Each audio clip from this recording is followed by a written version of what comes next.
കഴുകുന്നതുകൊണ്ട് പോകുന്നില്ല എന്ന് നമുക്ക് പറയാൻ പറ്റില്ല. ഇറ്റ്സ് മാനുവൽ ക്ലീനിങ് ആണ് ഏറ്റവും ഇമ്പോർട്ടൻറ്റ്.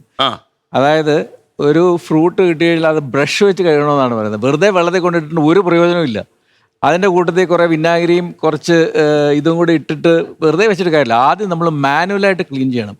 അത് പറ്റുന്നിടത്തോളം ക്ലീൻ ചെയ്യുകയാണെങ്കിൽ അതായിരിക്കും ഏറ്റവും നല്ല ക്ലീനിങ്. പിന്നെ you can do whatever you want. ഇതുപോലെ ബേക്കിംഗ് സോഡയോ അല്ലെങ്കിൽ വിനാഗിരിയോ ഒക്കെ ഇട്ടിട്ട് വെക്കുക. അതേ നമുക്ക് മിക്ക ആൾക്കാർക്കും അതിനുള്ള സമയമില്ല. വിനാഗിരിയൊക്കെ ഒപ്പിച്ചെടുക്കുക എന്ന് പറയുന്നത് എല്ലാ പെസ്റ്റിസൈഡ്സും അങ്ങനെ പോകില്ല കേട്ടോ. പോകില്ല. പെസ്റ്റിസൈഡ് എന്ന് പറയുന്നത് എന്താണ്? പെസ്റ്റിസൈഡ് എന്ന് പറയുന്നത് അരോമാറ്റിക് ഹൈഡ്രോകാർബൺ ആണ്. അത് സിസ്റ്റമിക് പെസ്റ്റിസൈഡ് ഉണ്ട്, കോൺടാക്ട് പെസ്റ്റിസൈഡ് ഉണ്ട്. സിസ്റ്റമിക് പെസ്റ്റിസൈഡ് എന്ന് പറയുന്നത് ഏതാണ്ട് 3 മാസത്തോളം അതിന്റെ വിഷവീര്യം നിൽക്കും. അന്തർവ്യാപന ശേഷിയുള്ളതാണ്. അന്തർവ്യാപന ശേഷിയുള്ള പെസ്റ്റിസൈഡ് ആണെന്ന് എല്ലാവരും ശാസ്ത്രീയമായി തെളിയിച്ചിട്ടുണ്ടോ? ശാസ്ത്രീയമായി തെളിയിച്ചിട്ടുണ്ട്. അത് കാർസിനോജിക്കാണ്. ഡോക്ടർ പറയും കാർസിനോജിക്കാണ്. അത് സൈക്കോടോക്സിക് ആണ്.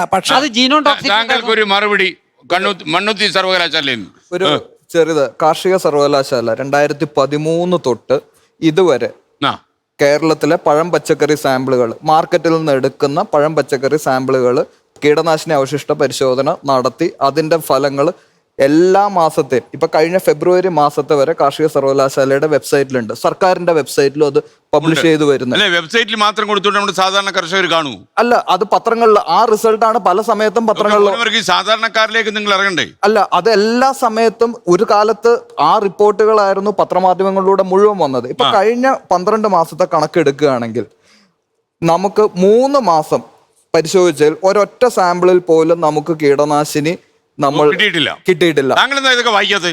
കീടനാശിനി കിട്ടിയിട്ടില്ലെന്ന് പറഞ്ഞാൽ ഞങ്ങൾ പറയുന്നത് കൃഷി വിളവിനും വരുമാനത്തിനും അല്ലെങ്കിൽ വിഷരഹിതമാണ്, അല്ലെങ്കിൽ മനസ്സിന്റെ സന്തോഷം കിട്ടുന്ന ഒരു കേവല വസ്തുവാണെന്ന് പ്രചരിപ്പിച്ചത് ഇവരൊക്കെ തന്നെയാണ്. കൃഷി എന്താണ്? അത്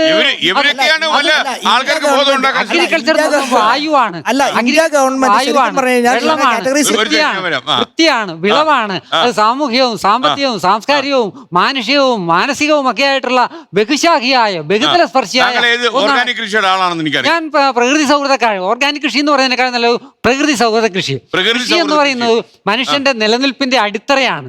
മനുഷ്യന്റെ നിലനിൽപ്പിന്റെ അടിത്തറയാണ്. അതായത് ഈ ചാക്രീകരണം നടക്കണം, സീക്വസ്ട്രേഷൻ, പ്രകൃതി കൃഷിയൊക്കെ നല്ലതാണ്. പക്ഷേ എനിക്ക് 10-25 ഏക്കർ സ്ഥലമുണ്ട്, എനിക്ക് പറ്റും. പക്ഷേ ഇവിടത്തുള്ള സാധാരണക്കാരായ ആൾക്കാർ, പാവപ്പെട്ടവരുണ്ട്, ഈ 3.5 കോടി ജനങ്ങളുണ്ട്. അവർക്ക് എങ്ങനെയാണ് ഈ ജൈവ പച്ചക്കറിയും അല്ലെങ്കിൽ അതെങ്ങനെ ഫീസിബിൾ ആവും? ലോകത്തെവിടെയായാലും ഏത് സമയത്തും 24 വാർത്തകളും ഓഗ്മെന്റഡ് റിയാലിറ്റി പാക്കേജുകളും എക്സ്പ്ലെയിനറുകളും വിശദമായി കാണാൻ ഞങ്ങളുടെ യൂട്യൂബ് ചാനൽ നിങ്ങൾക്ക് സബ്സ്ക്രൈബ് ചെയ്യാം.